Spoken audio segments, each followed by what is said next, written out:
ஈடுபட்டு கொண்டிருந்தவள் பின்னர் அந்த காமத்தை அடக்கி தன்னுள் ஆட்சி செய்து தானே ஒரு புத்த துறவியாக மாறிவிட்டாள்.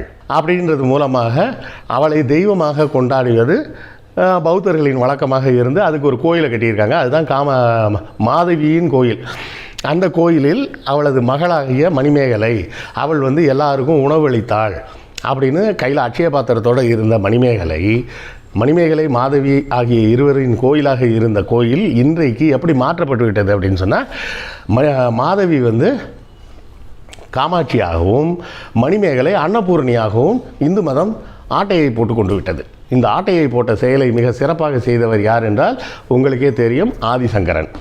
ஆதிசங்கரன் தான் மாதவியையும் மணிமேகலையையும் காமாட்சி அன்னபூரணி அப்படின்ற புது பேரில் நமக்கு கொடுத்துருக்குறாங்க. அதை நம்ம தெரியாமல் இன்னும் கும்பிட்டுட்டு இருக்கிறோம். நீங்கள் அந்த கோயில்களெல்லாம் போய் பார்த்து